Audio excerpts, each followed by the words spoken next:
कर्नाटक में जीत से विपक्ष के तो जैसे पंख लग गए हैं। 2024 के लोकसभा चुनाव से ठीक पहले ये जीत ठीक वैसे ही है जैसे आखिरी सांस भर रहे किसी इंसान को कोई ऑक्सीजन मास्क लगा दे, थोड़ी देर और जी जाएगा वो इस उम्मीद में। लेकिन क्या वाकई कर्नाटक की ये जीत 2024 में कांग्रेस की नैया को पार लगा पाएगी? इस बात की संभावना ज्यादा स्पष्ट नजर नहीं आती है।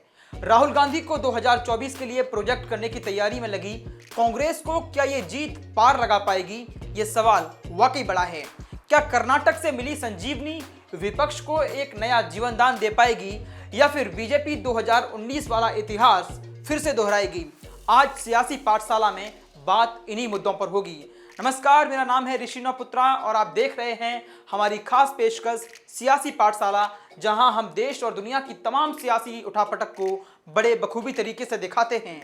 कर्नाटक चुनाव में कांग्रेस की जीत हुई है, इसके लिए बधाई एवं शुभकामनाएं लगातार कांग्रेस को मिल रही हैं। लेकिन ये चुनावी नतीजे आगामी लोकसभा चुनाव 2024 को प्रभावित करेंगे या फिर नहीं? कर्नाटक चुनाव में कांग्रेस की जीत हुई है, इसके लिए कांग्रेस को लगातार बधाई और शुभकामनाएं मिल रही हैं। लेकिन ये चुनावी नतीजे आगामी लोकसभा चुनाव 2024 को प्रभावित करेंगे या इसी चुनाव के नतीजे जैसे भाजपा का हश्र करेगा? विपक्ष की ये सोच न तो उचित है और न तार्किक नजर आती है, क्योंकि चुनावों के आंकड़े बताते हैं कि राज्य हारने के बाद भारतीय जनता पार्टी यानी बीजेपी लोकसभा चुनाव में जबरदस्त वापसी करती है और इसका अपवाद कर्नाटक भी नहीं है। कर्नाटक में 2013 के कर्नाटक विधानसभा चुनाव में भाजपा की हार हुई थी, लेकिन 2014 के लोकसभा चुनाव में भारतीय जनता पार्टी ने धमाकेदार वापसी की थी। कुछ इसी तरह 2018 के मध्य प्रदेश, राजस्थान, छत्तीसगढ़ विधानसभा चुनाव में भी हालात देखने को मिले थे। इन तीनों राज्यों में विधानसभा चुनाव में भगवा पार्टी को हार का सामना करना पड़ा, लेकिन इसके बावजूद भी 2019 के लोकसभा चुनाव में भारतीय जनता पार्टी ने इन सभी राज्यों में बड़ी जीत दर्ज की। इसमें कोई दो राय नहीं है कि कर्नाटक के चुनावी नतीजों में कई सियासी संदेश छिपे हुए हैं।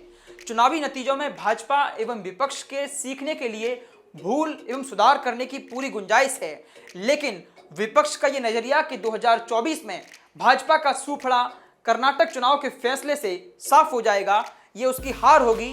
तथ्यों पर शुतुरमुर्ग जैसा रवैया अख्तियार करना होगा। विपक्ष सच्चाई को नजरअंदाज करने का प्रयास कर रहा है।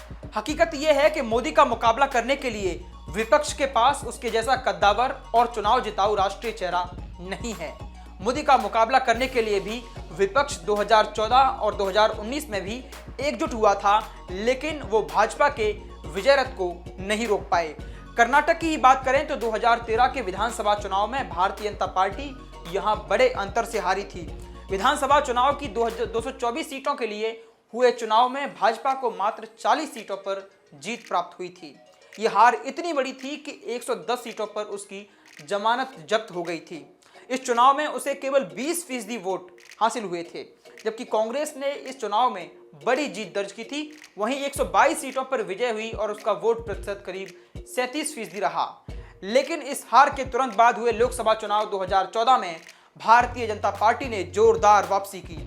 कर्नाटक में लोकसभा चुनाव की 28 सीटें हैं, इसमें से भाजपा ने 17 सीटों पर जीत दर्ज की। इस चुनाव में कांग्रेस को 9 सीटों पर और जेडीएस को 2 सीटों पर जीत मिली। खास बात यह रही कि एक साल पहले विधानसभा चुनाव में भारतीय जनता पार्टी का वोट फीसदी था वो 20 था और लोकसभा में बढ़कर ये 43% हो गया था।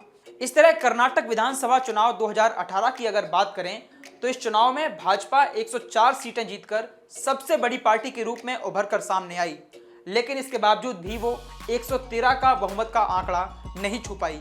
कांग्रेस के समर्थन से जेडीएस प्रमुख एचडी कुमारस्वामी सीएम बने, लेकिन अगले साल हुए लोकसभा चुनाव में फिर से कांग्रेस की जनता ने यानी कर्नाटक की जनता ने एक बार फिर से भाजपा को बम्पर सीटें दिला दी। 2019 में तो भाजपा ने एक तरह से यहां से क्लीन स्वीप कर दिया। यहां की 28 सीटों में से भाजपा ने 25 सीटों पर जीत दर्ज की।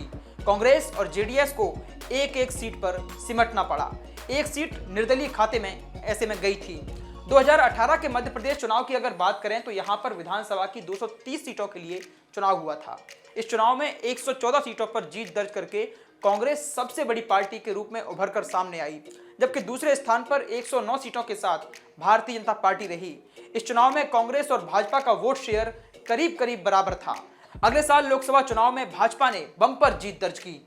लोकसभा की 29 सीटों में से 28 पर भारतीय जनता पार्टी को जीत हासिल हुई। कांग्रेस को महज एक सीट से संतोष करना पड़ा। इस चुनाव में भाजपा का वोट प्रतिशत बढ़कर 58% हो गया था।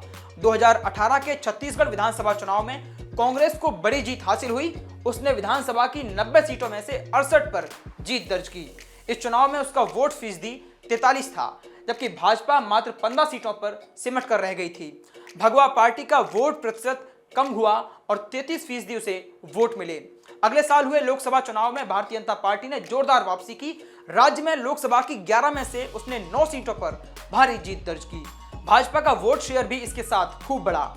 इस चुनाव में उसने करीब 51% वोट हासिल किए, जबकि कांग्रेस के खाते में 2 सीटें गईं।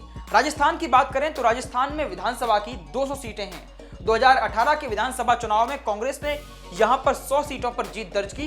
इस चुनाव में उसका वोट प्रतिशत 39.30 था, जबकि भारतीय जनता पार्टी को 73 सीटों पर जीत प्राप्त हुई। इस चुनाव में भगवा पार्टी का वोट फीसदी 38.77% रहा। अगले साल हुए लोकसभा चुनाव में भाजपा ने बड़ी और धमाकेदार जीत दर्ज की। लोकसभा की 25 सीटों में से भाजपा को 24 सीटों पर जीत हासिल हुई। एक सीट भाजपा के सहयोगी दल राष्ट्रीय लोकतांत्रिक पार्टी के खाते में गई। इस चुनाव में कांग्रेस का सूपड़ा साफ हो गया, लेकिन इस चुनाव में भाजपा का वोट फीसदी 59.07 रहा। जाहिर है कि विधानसभा चुनाव में भाजपा का प्रदर्शन भले ही स्थानीय कारणों से प्रभावित होता रहा हो, लेकिन जब लोकसभा चुनाव की बारी आती है तो वही प्रदेश उसे भारी मतों या फिर कहें कि एक तरफा जीत दिलाता है। इसीलिए विपक्ष को इस मुगालत में नहीं रहना चाहिए कि 2024 में भाजपा एवं एनडीए की स्थिति कर्नाटक जैसी होगी। दक्षिण के इस राज्य की परंपरा है कि वह करीब 4 दशकों में किसी भी पार्टी को लगातार सत्ता में बने रहने देने का मौका नहीं देता है। ऐसे ही तमाम और पेशकश के लिए आप न्यूज़ रूम पोस्ट को सब्सक्राइब कीजिए और देखते रहिए न्यूज़ रूम पोस्ट। धन्यवाद।